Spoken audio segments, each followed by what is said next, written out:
What's going on, guys? This is MTS Red. Today I got another video for you on probably one of the most top rated questions that me and KT and the whole staff here at MCS get asked on the daily. That is, what is the difference between the 468 and the 468 PTR? So let's show you exactly what the differences are.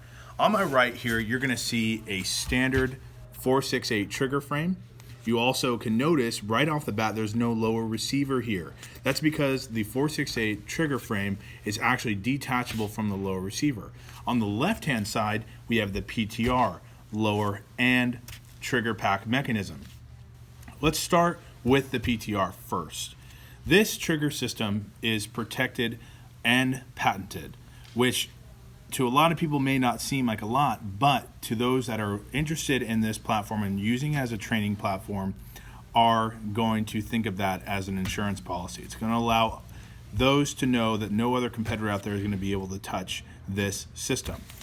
If you're not familiar with real steel firearms, this may seem a little foreign to you, but I'm going to explain it to you right now. As you can see, we've cut out this mechanism here to show you the components inside of our trigger frame. From the front of an AR trigger, you always have the ability to remove your entire trigger pack from the system. As you can see, you have your trigger, which is very familiar, the trigger pack, your trigger spring, and then you have a sear stem right here. As you can see, our striker, which is in charge of cycling and firing our projectile that's connected to the bolt, is in the rear position. If I press the trigger and I move forward, you can see the sear stem is not moving to release that. Instead, it's being reset on both ends. So if I go up, it clicks. If I go down, it clicks. Go up, it clicks. Down, it clicks. What that is doing is that's allowing the striker to reset each and every time without having to put pressure. As the striker moves to the rear, this sear stem is going to then lock it to the rear position.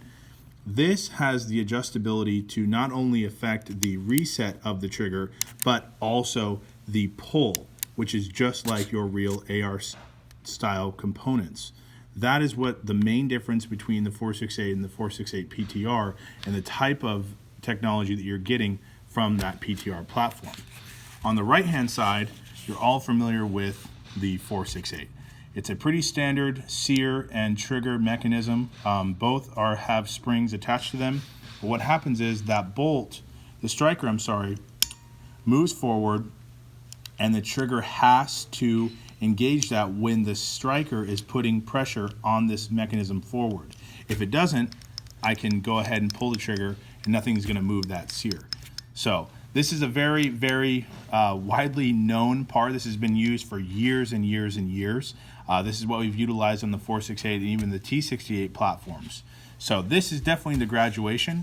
As far as your receivers, you can see here, the 468, this is your lower, of course. Your trigger frame attaches right here to that lower by 2 set screws.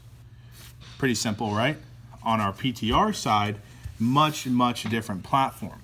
This connecting to a magwell, which we're missing here, I'll show you on this aspect, connects right here. This is all one piece, thus allowing for quicker maintenance and teardown, which is a much better system, much more realistic, much more adjustability as far as how you want that trigger to react and function.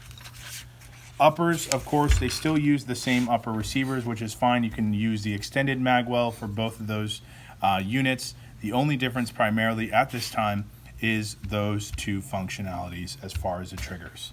If you guys have any questions or concerns, or if you have any more questions that were not answered in this video, you guys know where to find us. We'll see you guys out on the field.